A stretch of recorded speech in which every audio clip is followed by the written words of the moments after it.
That difficult start with the pit window open. Josef Knopp took over from Finn Zulauf, but the race was soon to be interrupted by a mighty accident. David Lackner launching his Porsche over the top of Jan-Philipp Springov's Mercedes. Fortunately, all the drivers were okay, which was more than could be said for the cars. At the restart, Max Rosan was slow away. He'd taken over from Leighton Fury in the BMW, headed into turn 1. And off for Niels Truger in the BMW, brought out an early safety car, eliminating a 3.5 second lead that Marshalkowski had already built up. At the restart, a dramatic brake failure for the race leader saw the Aston Martin heading towards the turn 1 fence. Jan was able to... The number 76 Porsche of Giuseppe Gezzi. Great battle on track between the Mercedes in the hands of Luc Ibanez and Thierry Neuer in the Aston Martin. There was a bit of a rub between the two of them. In the end, however, suspension breakage would put Ibanez out of the race. Piana's car was taken over early. Charlton brought Paul Frère. Leben was on his toes and he made a really impressive pass on the climb up towards Les Cons.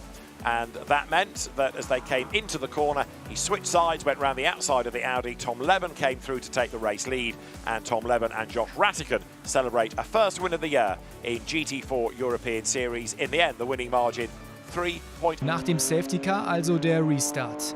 Hertling versucht wieder seine Position zu verteidigen. Von hinten kommt aber Oskar Lind Christensen und der geht vorbei. Der Gesamtwertungsführende geht kein Risiko ein, zieht lieber zurück. Seine Fahrweise zu Beginn vielleicht etwas zu defensiv. Gleich 3 weitere Konkurrenten muss er ziehen lassen. Alon Gabay, Martin, all looking good and then all looking bad. A confusion with a Maserati down between Kink at 12 and 13. Then 64 took the lead, but what he had to do at this point was tuck in behind the safety car, leading the race. He went past, didn't understand the rules. He got disqualified, and that left a 1-lap shootout after the safety car withdrew. It looks as though it could end up with...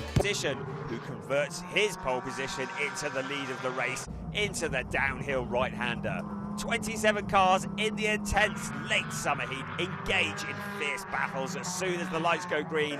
David Yarn protects his lead while defending title holders Hugo Sasser with co-driver David Altman starting from behind. Denis Bulatov from 8th position needed to make progress to keep his championship alive, but then problems out on the back straight. The exit of turn 11, it was Dominic Schack who made heavy contact with the fence. Coming down the waterfall section, heading back up through the field as he tried to regroup after his dramas. Good battle as well lower down, but in the end, Timon Navour got run out wide by Muller Madsen and lost the place, but he fought back well on the inside line going up towards Tamburello.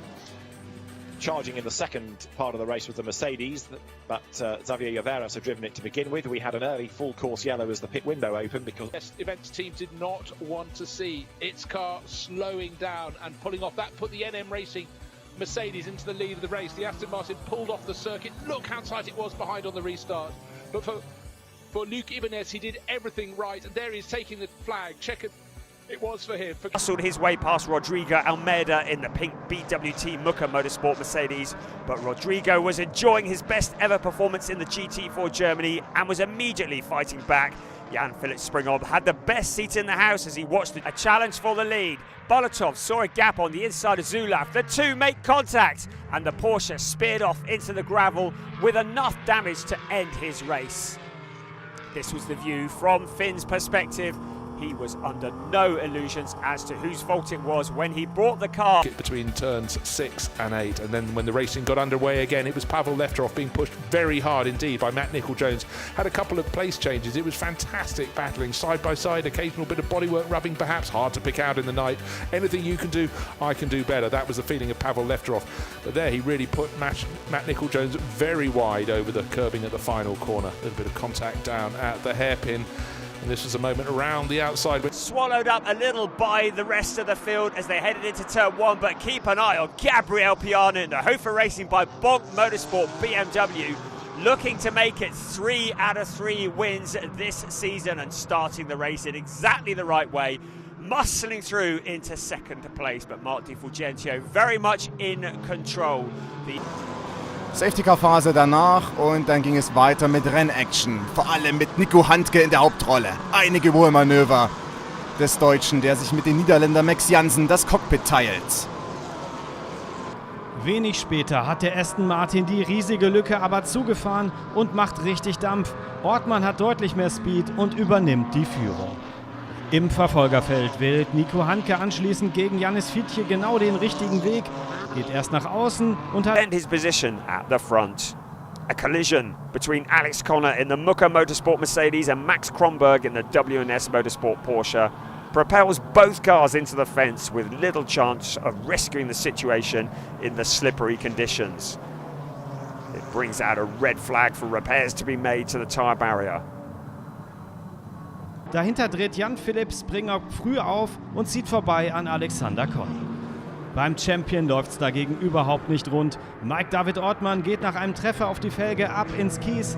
Bittere 0 Punkte im ersten Lauf der Saison. Zurück in die Top 3. Connor muss gegen Springop etwas abreißen lassen. 2 Walkenhorst BMW kleben ihm selbst aber am Heck. Stewards, and he was going to have to visit the pit lane again. Philip Gogolok and even Ekelchik were fighting for 5th place. There was contact into the chicane. That allowed even Ekelchik to come through, but the race stewards were going to get involved in that one. Gabriel Piana was leading the way. Joseph Knott was in 2nd place, but Enzo Giulio was coming through. Les Georges Cabane rencontrent des problèmes malheureusement, eux qui jouent le titre dans le championnat A. Max Coubolt en pleine remontée, c'est le cas également d'Olivier Jouffret. Il avait signé le 2e temps des essais qualificatifs. Le pilote de la Porsche du victime remonte dans le classement après être parti depuis la pit lane. Problème technique, suspension pour Max Coubolt. Problème technique également, on ne sait pas c'est into a proper lead into turn 1. Nathan Fury was making his debut in ADAC GT4 Germany. A brilliant drive into 3rd place, but Leon Wasserthurer in another of the Hofer Racing by Bonk Motorsport BMWs was doing all that he could to steal that position away. And fighting for position in the BMW, Mike David Ortmann not able to do anything to defend that position. So through went Gabriel Piana, and he was about to set after the race leader. Hendrik still leading the way in the number 30 Avian W&S Motorsport car, and if things remained taken over from Simon Conner-Prim in the CV Performance Mercedes, and now it was game on. Hugo Sasser alongside Springop fighting for position. Springop is through now, heading after Max Wimmer, our race leader. The tricky conditions meaning the drivers are having to use every ounce of skill that they've got, sliding the back end around the corner, but now Springop makes his challenge for the lead. Damage. Meanwhile, before the safety car could come out, Nikolai Moller-Madsen to the outside of David Yarn towards the hairpin. The turn 6, the legendary 180-degree turn. It was the heavy braking into the corner. Nikolai Moller-Madsen sweeping round the outside, and then the safety car came out, bringing BMW of Nico Menzel on slicks started to come good as the road dried out once more. Stuart Middleton, however, struggling with the suspension setup on the Ginetta. He was losing place after place. Nicolas Schurl was doing a good job. Weiter hinten Fight um Platz 4 zwischen Enzo Joly im pinken Mercedes und Patrick Still, der am Porsche vorbeizieht. Dann der Schreckmoment des Rennens, während das Pitstop-Window geöffnet ist. Michael Marquez kommt hier unbedrängt von der Strecke ab, landet auf dem Dach. Während der Tscheche scheinbar unverletzt aussteigen kann, beginnt the Eiffel weather was to play a significant part in the outcome of the ADAC GT4 Germany race 1 of the weekend at the Nürburgring. It was Gabriel Piana who started on pole position, a great qualifying from Philip Gogolok alongside, and it was Gogolok who put the pressure on Gabriel Piana when the race did finally get under. He was, however, just the meat in the sandwich, something that becomes clear in the replay. Bolting's race ends against the barrier, and local hero Austin is forced to pit. With plenty of damage, it's a lengthy safety car period before even one race lap is completed. Race. More drama down at the last corner as well, as cars started to slide and spin, and then as the rain came, we had the cars slithering for traction. The pit window was open.